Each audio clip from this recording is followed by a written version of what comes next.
Hi everyone, तो मेरा नाम है कुंदन कुमार और मैं एक सॉफ्टवेयर इंजीनियर हूँ बैंगलोर में। और मैंने भी रिसेंटली डस्टर परचेज़ की, डस्टर की टॉप एंड आइकॉनिक वर्जन, जिसका कि बैंगलोर में मुझे सब मिला के ऑन रोड अराउंड 3.5 लाख पड़ा, 23.5। तो मैं बताऊंगा कि मैंने टॉप वेरिएंट ही क्यों लिया एंड डस्टर ही क्यों लिया, इन चीज़ों के बारे में। तो सबसे पहले तो जो बेसिक रीज़न है वाई मैंने डस्टर लिया, बिकॉज मुझे एक हमेशा से बोल्ड एंड टर्बो पावर वाली कार चाहिए थी, क्योंकि इसमें टर्बो भी आ रही थी। इसमें टर्बो 1.3 है, तो टर्बो बूस्ट मिलता है, तो जैसे ही आप एक्सलेट करते हो 2000 आरपीएम के ऊपर सॉलिड पंच मिलता है आपको कार में, और ये काफ़ी फ़न लगता है। और मतलब मैं थोड़ा सा कार इंथुजियास्ट हूँ, तो मुझे ये था कि लेना तो मतलब वही है, हाँ, टर्बो वर्जन ही लेना है। तो टर्बो 1.3 लीटर का इसमें इंजन है एंड ये ऑटोमेटिक वाली वर्जन है। तो बैंगलोर में जैसा कि आपको पता ही है कि बम्पर टू बम्पर ट्रैफिक होता है, तो इसमें ऑटोमेटिक कार थोड़ा सा ज़्यादा चलाने में इजी होता है। और सबसे बड़ी बात यह है इस कार में कि ऑल्दो ये ऑटोमेटिक है, टर्बो लैग है नहीं। मतलब कि इनिशियल में आपको 2000 आरपीएम के बाद जैसे ही आप जाते हो क्रेजी पुश मिलता है। तो ये एक वन ऑफ द रीज़न था। दूसरा था कि मुझे ना बोल्ड लुक चाहिए था। मैंने सेल्टोस वगैरह भी ट्राई किया, तो सेल्टोस वगैरह की लुक जो थी वो उतनी बोल्ड नहीं आ पा रही थी। थोड़ा सा टॉय कार टाइप का लुक आ रहा था एंड मुझे थोड़ा सा बोल्ड लुक चाहिए था, तो वो भी लुक वाइज मुझे काफ़ी सॉलिड लगा एंड इसलिए भी मैंने ये लिया। कलर वाइज मुझे मतलब ब्लैक पसंद आ रहा था, मुझे रेड भी ठीक लग रहा था, ग्रीन भी इसका सही है, बट फिर मैंने ब्लैक चूज़ किया बिकॉज मेरे पास जो अदर बाइक्स एंड ऑल भी है वो ब्लैक है एंड ब्लैक इज़ ब्यूटीफुल। तो ये कुछ रीज़न्स है। इसके बाद मैं इंटीरियर भी आपको बताऊंगा कि उसमें क्या फ़ीचर्स मुझे पसंद आए। Apart from it, test drive मैंने बहुत सारे कार्स का किया था बैंगलोर में। जैसे कि मुझे जर्मन कार्स पसंद थे, तो स्टार्टिंग में मैंने स्लाविया का टेस्ट ड्राइव किया। सबसे अच्छी बात थी स्लाविया और कुसाक का भी कि बहुत अच्छा रिफाइन चलता है एंड बहुत पावर के साथ पंची भी चलता है। बट स्लाविया के साथ इशू था कि स्पीड ब्रेकर में जैसे हम लोग गए वहीं पे शोरूम के पास ही उसमें टक्कर लगी नीचे, तो थोड़ा सा मतलब वो हुआ कि बेंगलोर का रोड्स तो आपको पता ही है कि थोड़ा सा ख़राब टाइप का है, तो इसीलिए स्लाविया थोड़ा सा हम लोग नहीं ले पाए। कुसाक का जहाँ तक बात है, कुसाक में भी सॉलिड रिफाइंड इंजन है। मतलब कि जैसे आप एक्सीलरेट करते हो जो पंच मिलता है वो मेरे सोल को फीड तो कर रहा था, बट प्रॉब्लम ये है कि कुसाक 2026 टाइप की कार लग नहीं रही थी, क्योंकि अंदर का स्पेस काफ़ी छोटा था। तो आई होप कि फेसलिफ्ट से काम नहीं बनेगा, उनको थोड़ा सा एक टोटल न्यू वर्जन ही लाना चाहिए, तो इसलिए मैंने कुसाक नहीं ले पाया। एंड अपार्ट फ्रॉम इट मैंने सेल्टोस ट्राई किया था। सेल्टोस भी काफ़ी अच्छी थी, बट फर्स्ट ऑफ ऑल वो काफ़ी ही कॉस्टली है। मतलब कि बैंगलोर में उसकी टॉप मॉडल की प्राइस अभी तो फिर से उसमें 6% हाइक हो गई थी प्राइस में, तो टॉप मॉडल 28 के करीब जा रही थी। एंड ये एक वन ऑफ द रीज़न था। अदरवाइज पावर काफ़ी अच्छा है, अंदर इंटीरियर काफ़ी अच्छा था सेल्टोस का। क्रेटा भी मैंने ट्राई किया था, क्रेटा भी काफ़ी अच्छी कार लगी, बहुत ही सॉलिड बोल्ड लुक है उसका। बस यही है कि उसका क्योंकि न्यू वर्जन कमिंग जनवरी में आ रही थी, तो इसीलिए उसको मतलब हम नहीं ले पाए। तो बाकी कार के फीचर्स तो आपने अदर वीडियोज़ में देखे होंगे। अब मैं आपको बताता हूँ कि मुझे कौन कौन से फ़ीचर्स इस कार के अच्छे लगते हैं। तो सबसे पहले अगर बाहर से दिखाऊँ तो जो मिरर्स हैं उसको मैं अंदर से एडजस्ट कर सकता हूँ किसी भी तरीके से, मतलब पूरा रोटेट होता है, जॉयस्टिक है ये मिरर भी और वो मिरर भी। फिर इसमें वाइपर में ये रेन सेंसर वाइपर से जो मुझे अच्छा लगता है कि अगर बारिश हो रही है तो ऑटोमेटिक ये मतलब क्लीन कर देता है। एंड ये कुछ फीचर्स पीछे भी इसके वाइपर हैं, उसमें भी मतलब वाटर निकलता है, तो वो भी काफ़ी अच्छा है उस मामले में। एंड बाकी इसमें हर तरफ कैमरा लगा हुआ है, तो आप अगर देखोगे इधर कैमरा लगा हुआ है यहाँ पे, फिर फ्रंट में भी वहाँ पे कैमरा लगा हुआ है, और दोनों मिरर्स में भी कैमरा लगा हुआ है, और पीछे भी कैमरा है, तो 360 व्यू भी इसमें मिल जाता है, क्योंकि ये टॉप एंड आइकॉनिक वर्जन है। तो मुझे वो भी काफ़ी अच्छा लगा, बिकॉज मैं आइकॉनिक इसलिए भी लिया बिकॉज मैंने उतना कार नहीं चलाया। मतलब कि मेरी ये फर्स्ट कार है, मतलब टू बी ऑनेस्ट, जिसको मैं फुल ऑन ड्राइव कर रहा हूँ। तो बेंगलोर के ट्रैफिक्स में काफ़ी इजी हो जाता है अगर आपके पास थोड़ा 360 कैमरा हो, तो कॉन्फिडेंस ज़्यादा मिलता है। और सेंसर्स वगैरह भी आपको थोड़े बताते रहते हैं, अगर कोई आपके करीब से जा रहा है तो ऑटोमेटिक कैमरा ऑन हो जाता है, क्योंकि फिर आप पार्क भी कर रहे हो, अगर कहीं चिपकने वाला है तो ऑटोमेटिक उस तरफ का कैमरा ऑन हो जाएगा कि यहाँ पे डेंजर है, और डेंजर वहाँ पे शो करने लगेगा। तो फॉर न्यू ड्राइवर्स मतलब काफ़ी ज़्यादा ही कॉन्फिडेंस बिल्ड करता है। तो इसीलिए लोग तो भले बोलते हैं कि यार इंडिया में ADAS का काम नहीं है, बट मुझे तो काफ़ी अच्छा लगा, specially 360 features and ADAS। In fact मैं हाईवे पे भी जब लेके गया था तो अगर लेन पे वो डॉटेड लाइन्स हैं तो ऑटोमेटिक वो लेन में चल रहा था, अगर थोड़ा बहुत इधर उधर हो रहा था तो वो खुद से मैनेज कर रहा था उसको लेन में रखने का। तो ये फीचर्स, फिर इमरजेंसी ब्रेकिंग भी है, अगर आप बहुत क्लोज आ गए किसी कार के अचानक से तो वो ब्रेक भी ले सकता है, और आप उसके सेंसिटिविटी भी सेट कर सकते हो कि आप कितना प्रॉक्सिमिटी में ऑटोमेटेड ब्रेक मारना चाहते हो। तो ये सब कस्टमाइजेशन है जो कि मुझे अच्छा लगा मतलब इस पर्टिकुलर चीज़ में।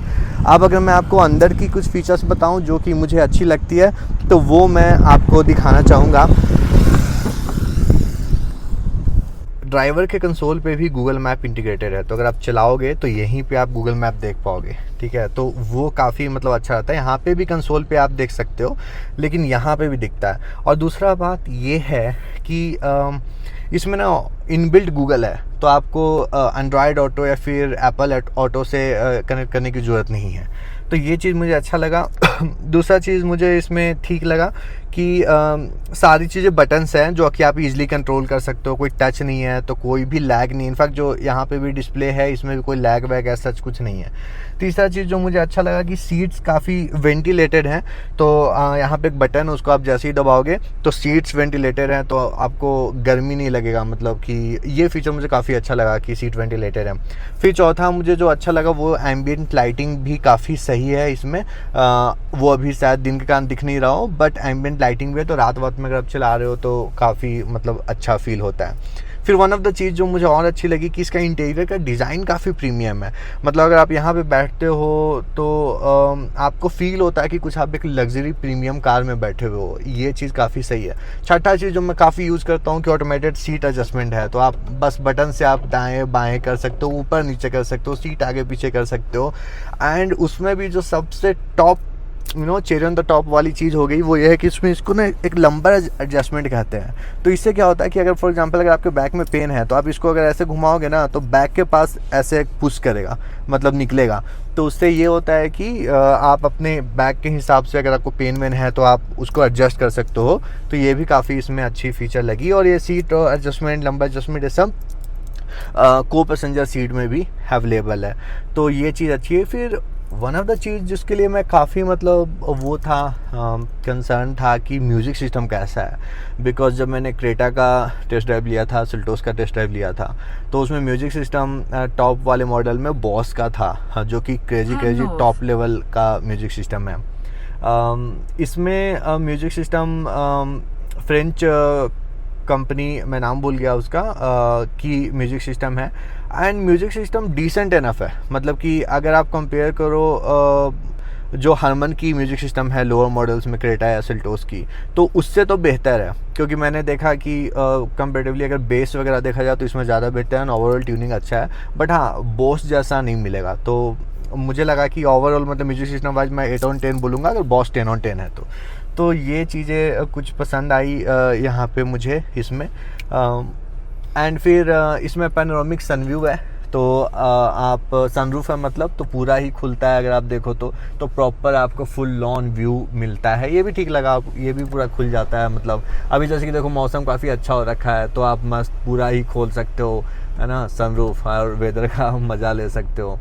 तो ये चीज़ें भी काफ़ी सही है। एंड फिर दूसरी चीज़ ये है कि अगर आप यहाँ पे देखो ना तो आपको हाथ रखने के लिए प्रॉपर जगह पे, एक हाथ से ड्राइव करो, एक हाथ पे ऐसे हाथ रख सकते हो। तो ये हैंड सपोर्ट काफ़ी है। यहाँ पे कूलिंग कंपार्टमेंट भी है, तो यहाँ पे अगर आप कोल्ड ड्रिंक वगैरह रख सकते हो। मैंने यहाँ पे 2-3 कोल्ड ड्रिंक, एक छोटा बोतल वगैरह आ जाता है, और ये कूल रहता है। तो आप कहीं ट्रिप पे जा रहे हो तो ये भी आपको काफ़ी मतलब हेल्प हो सकता है। तो ये रहा ओवरऑल चीज़ें। And one touch window up down है, तो आप क्लिक करोगे एक बार में सारे विंडो अप डाउन हो सकते हैं। तो ये कुछ चीज़ें थी। एंड फिर यहाँ पे भी अगर आप देखोगे तो मिरर में भी, यहाँ पे जो मिरर दिया आप जैसे ही खोलोगे तो लाइट्स ऑन हो जाएंगी। सेम चीज़ को पैसेंजर सीट पे भी अवेलेबल है। तो ये चीज़ें छोटी छोटी चीज़ें हैं जो काफ़ी मतलब ऐसे वेल थॉट है। तो इंटीरियर में बैठ के तो आपको फुल ऑन वाइब आएगा कि जैसे कि आप किसी बड़े प्रीमियम कार में बैठे हुए हो। एंड यहाँ पे भी अगर आप डिस्प्ले में भी देखो तो डिफरेंट यहाँ पे ऑप्शंस हैं, जो भी आपको ऑप्शंस पसंद है, बट मैं तो यूजुअली गूगल मैप वाला रखता हूँ। और भी इसमें एक ऑप्शन है कि आगे वाली कार कितने देर में 1 सेकेंड 2 सेकेंड में टकरा सकती है ऑल, वो सब भी बताती है यहाँ पे। And one of the top चीज़, एक और चीज़ मुझे लगा टॉप एंड वेरिएंट में ना, कि इसमें ना ऑलरेडी इनबिल्ट एयर प्यूरीफायर है। तो अगर आप नॉर्मल वेरिएंट लेते हो तो उसमें आपको एयर प्यूरीफायर नहीं रहती है, तो आपको एडिशनल एयर प्यूरीफायर लेना पड़ेगा, जो उसका भी 15-20 हज़ार रुपीज़ कॉस्ट होता है। तो ये भी आपको इनबिल्ट मिल जाता है। तो 23.5 के राउंड में ये काफ़ी क्रेजी मतलब ऑप्शंस एंड डील लगा मुझे, कंपेयर टू सेल्टोस जो कि इसके करीब में जाता है। और यहाँ पे आप बटन्स भी देखो तो डेडिकेटेड बटन है सनरूफ के लिए भी और इसके कवर के लिए भी। तो ये चीज़ें भी काफ़ी अच्छी लगी। यहाँ पे ऐसे टच कर दो तो ऐसे लाइट जलती है। अब जो मेजर कंसर्न लोगों की होती है, वो लोग ये बोलते हैं कि यार चलो ड्राइविंग तो बहुत सही है, काफ़ी पंची है, बॉडी रोल होता ही नहीं है, आप हाईवे पे चलो एंड ऑल तो आपको प्रॉपर फील आता है कि आप एसयूवी में मतलब चल रहे हो, एंड टॉय कार वाली फीलिंग नहीं आती है, कोई बॉडी रोल नहीं होता, सुपर पंच है। बट लोग ये सोच के कंफ्यूज रहते हैं कि यार बैक में मतलब इनफ स्पेस है कि नहीं। तो मैं जब ये टेस्ट ड्राइव देख रहा था तो बैक में अगर आप कंपेयर करो तो कुसाक से या फिर स्लाविया के कंपैरिजन में तो मतलब उसके इक्वल या उसके बेटर ही होगा। लेकिन हाँ, अगर आप सेल्टोस या फिर सियारा या फिर अगर आप क्रेटा से कंपेयर करो तो थोड़ा सा कम, ऐसा रिव्यूज़ में थोड़ा ज़्यादा ही बताते हैं कि कम है। बट मुझे तो ऐसा नहीं लगा, मुझे तो लगा कि डिसेंट सीट है, जो कि मैं आपको दिखाऊंगा अभी बैठ के कि कैसा क्या है। एंड एक और चीज़ तो मैं भूल ही गया कि जब हम सियारा भी ऑप्शन में ट्राई कर रहे थे, बट सियारा का लुक थोड़ा सा और सब्जेक्टिव है, बहुत सारे लोगों को एकदम ही पसंद नहीं आ रही थी। एंड वहाँ सेल्समैन भी एज यूजुअल ज़्यादा इंटरेस्टेड नहीं थे दिखाने के लिए, तो इसीलिए हमने सियारा का टेस्ट ड्राइव ही नहीं कर पाया। अब मैं आपको पीछे का बैक सीट पर बैठ के दिखाता हूँ कि वहाँ पर कितना स्पेस है एंड क्या है। ओके, तो अभी मैं आपको बैक सीट का दिखाता हूँ। ओके, तो बैक सीट में अगर आप देखो तो ये आगे वाली सीट एडजस्टेड है मेरे हिसाब से, और कितनी ज़्यादा ही इनफ स्पेस मुझे दिख रही है यहाँ पे, like full lawn proper space है। मुझे तो कोई ऐसा चीज़ू नहीं दिख रहा है। बट हाँ, अगर आप देखो सीट पीछे नहीं जाती है, बट अदरवाइज़ मुझे ये स्पेस वाइज कोई इशू नहीं लगा। मेरी हाइट 5'10" है, तो आप ऊपर भी देखो इनफ स्पेस है, यहाँ भी इनफ स्पेस है। तो कहने का मतलब है कि इसमें 2 लोग तो सुपर ही सॉलिड तरीके से बैठ सकते हैं, इधर एंड इधर, एंड बीच में भी बैठ सकते हो, 3 लोग बैठ सकते हैं। बस इशू ये है कि यहाँ पे थोड़ा सा हम्प है, जो कि मोस्ट ऑफ द कार्स में होती है। तो थर्ड पर्सन को हो सकता है कि थोड़ा सा लगे कि इशू हो, बट मुझे नहीं लगता है, बिकॉज जब हम 3 लोग बैठते हैं इस पर तो हमें तो काफ़ी अच्छा फील होता है, कुछ ऐसा इशू नहीं होता है, एंड काफ़ी कंफर्टेबल, बॉडी रोल भी नहीं है। यहाँ पे भी एसी वेंट है, तो और यहाँ पे चार्जिंग पॉइंट भी है, तो मतलब 3 लोग कंफर्टेबल तरीके से जा सकते हो। तो मतलब स्पेस वाइज मुझे नहीं लगता कि ऐसा कोई मेजर इशू इसमें है। एक और चीज़ जो कि मुझे काफ़ी ही अच्छी लगी है इस कार में, एंड वो भी one of the deal breaker था कि मैं सेल्टोस क्यों नहीं लिया। ऐसी सेल्टोस इतना ज़्यादा प्राइस में आती है, इससे 400-500 रुपीज़ ज़्यादा आती है टॉप मॉडल की, एंड उसमें पावर टेलगेट नहीं है यार। मतलब कि अगर आप ऑफिस जाते हो, फॉर एग्जांपल मैं ऑफिस जाता हूँ कार से, तो वहाँ पे हर वक्त आपका पीछे वाली बूट चेक होती है। इनफैक्ट मॉल में भी आप जाओ तो कंपलसरी होता है कि पीछे का बूट चेक करवाना। अब इसमें पावर टेलगेट है, तो आप 1 क्लिक खुल जाता है, यहाँ पे फिर से दबा दो, फिर से बंद हो जाता है, एंड स्पेस भी काफ़ी ज़्यादा है। आप देखो 480 या समथिंग कुछ है, मतलब सबसे बड़ा ही स्पेस है इस सेगमेंट में, ऐसा इसमें डस्टर में बोलते हैं। तो ये फीचर मतलब डे टू डे लाइफ में मुझे काफ़ी अच्छा लगता है कि आप ना पावर टेलगेट है तो आप यहाँ पे 1 क्लिक ऐसे टच करो, खुल जाती है, बंद हो जाती है, एंड आपको वो झमेला नहीं है कि कोई पटक रहा है आपके कार को। क्योंकि मेरे फ्रेंड के पास है i20, तो उसके यहाँ जब वो ऑफिस जाता है तो खोल तो देते हैं वो जो चेक करने वाले होते हैं, बंद ही नहीं होता, फिर वो पटकते रहो 10 बार। तो अब अगर आप प्रीमियम कार ले रहे हो, 23-24 लाख रुपये खर्च कर रहे हो और उसके बाद भी आपको पटकना पड़ रहा है, तो ये वन ऑफ द काफ़ी यूजुअल फीचर, मतलब काफ़ी यूज़फुल फीचर मुझे इस चीज़ का लगा।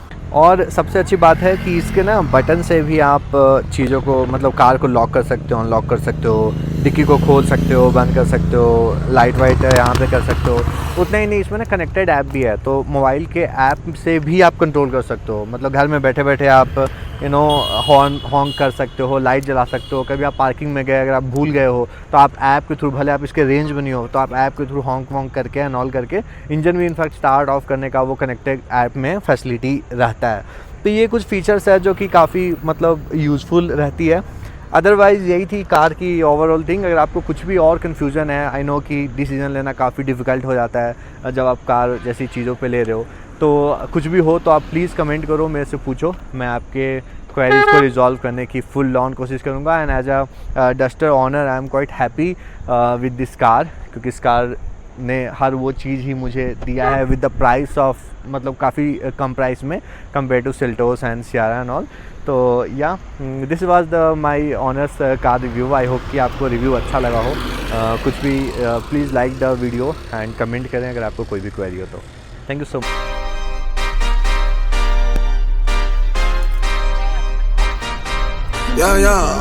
Yeah. Pop in, burning like this, ain't checking my wrist. Third is my shift. Rolling all night like flex. We look at the clips, these credits are lit. Stacking miles, I'm far away from home. I got what I wish for. Taking that risk, I'm checking my list. Marathon man, it's run legit. Can't let it slip when it's all in my grip. Talking too much, he probably not it. All that I did, calls I missed, time I spent. Yeah, that's that blood, sweating my love. Checking out tug, out of the mud. Bro, probably get picked up like a truck. Win in the clutch, that is a must. Wake up, get to it, ain't nothing about it. The only way to it is do it, no way around it. I'm 40, we cruising like the Caribbean with mileage. I'ma always be solid, I'm a young brother with knowledge. Go do the science, dog. Always I'm like a pilot, dog. Look at my eyes, I'm tired, dog. The time that it takes, I made for the space. Gotta build my empire, dog. I make sales, not a buyer, dog. You don't compare, he a liar, dog.